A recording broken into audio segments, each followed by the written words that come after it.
17 years. 17 years of marriage, of sacrifices, of building a life together, or so I thought. Every anniversary, every birthday, every quiet evening, I had invested myself fully. I had given my time, my love, my energy, and in return, nothing but deception. It started subtly at first. Little things, a missed call here, a secretive text there. She brushed them off as work stress, as harmless conversations, but over time, the distance grew. I tried to ignore it, to rationalize it, to trust the woman I had promised my life to. But nothing could prepare me for the truth. It hit me like a freight train on a Thursday afternoon. I was at my father-in-law's company, a firm I had helped grow alongside him. Over the years, I had poured hours, ideas, and strategic planning into the business. I knew its operations inside and out, practically as much as he did. So when he called me into his office for a discussion, I assumed it was about a new project. Instead, he delivered the shock of my life.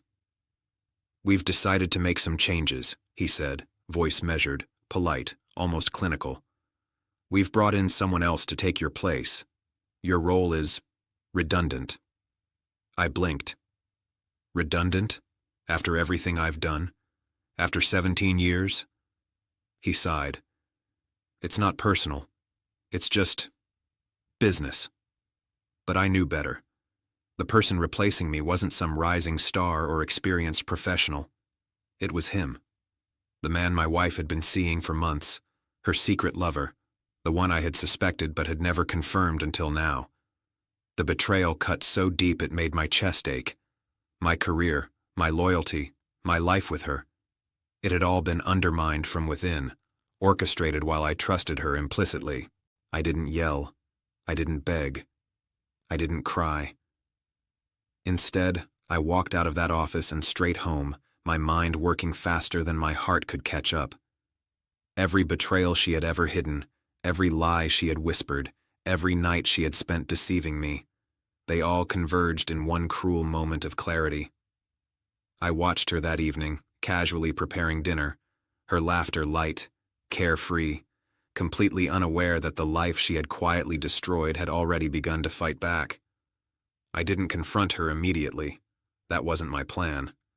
Instead, I started meticulously documenting everything. The text messages, the emails, the suspicious credit card statements, the patterns of deceit. I built a timeline of betrayal, each entry a reminder that I was not powerless. I wasn't acting out of anger. I was preparing. And preparation, I knew from years of watching her carefully, was the most effective weapon. Days later, I approached her father, quietly and strategically. "I know what's happening," I said. "I understand your decision, but you need to see the full picture before finalizing anything." He frowned. "What are you implying?" "I'm implying that the man you've brought in, your chosen replacement, is not just a professional choice. He's personally involved with my wife, and if you proceed, the company's integrity, your reputation, and even the legal implications could be complicated." His face paled. Suddenly, the gravity of the situation sank in. For all his business acumen, he had been blind to the personal manipulation occurring right under his nose. I didn't threaten. I didn't demand. I presented the evidence calmly, step by step, letting the truth speak for itself. Emails, messages, discrepancies in meetings where my wife had strategically sided with her lover, all of it painted a clear picture. By the time I finished, her father was silent, his mind racing. That night, I confronted her, not with rage, not with pleading, but with controlled, quiet authority. 17 years, I said softly. "And this is how you repay loyalty? With betrayal? With deception? With someone else in my place?" She froze, eyes wide, realizing that I had uncovered everything. She tried to smile, to justify, to spin excuses, but I didn't let her. Silence, calm observation, and evidence were my allies. "I've documented everything," I continued. "Every act, every lie, every betrayal. and I will make sure that everyone sees the full truth. You don't get to erase 17 years with whispers and secrets." The panic in her eyes was unmistakable. The arrogance she had carried for months, believing she could manipulate me, crumble under the weight of her own exposure. I gave her father a choice.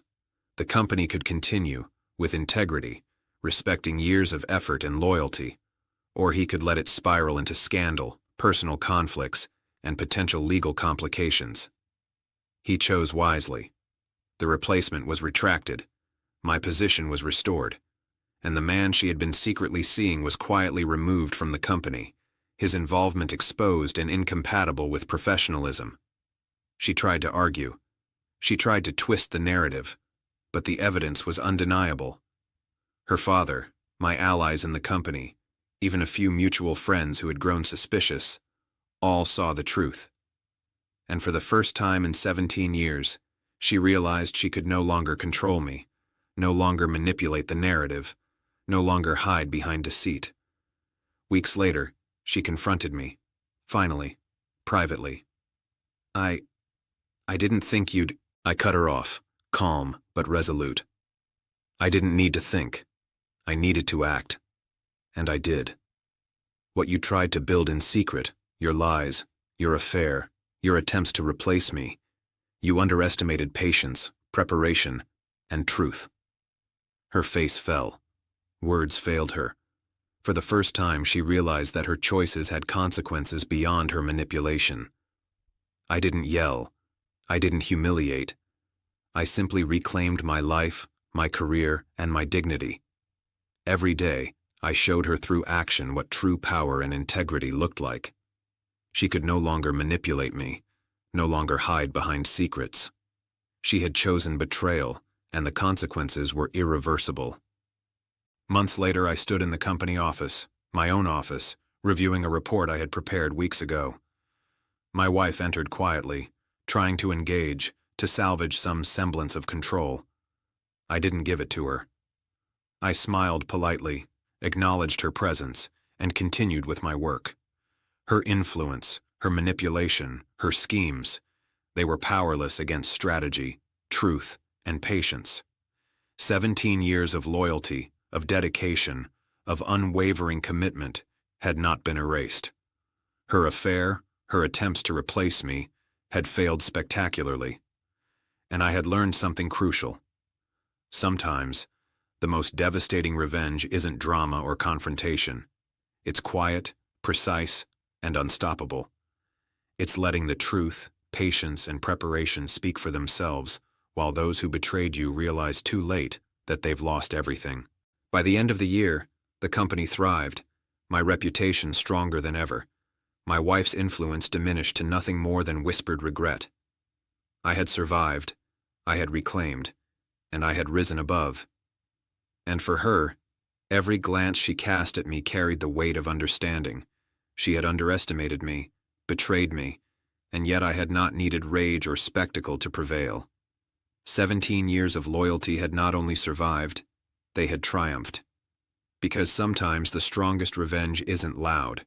It's strategic, it's calculated, it's unstoppable. And it begins with preparation, patience, and letting the truth speak louder than lies ever could. 17 years of betrayal had ended, not with destruction, but with undeniable victory.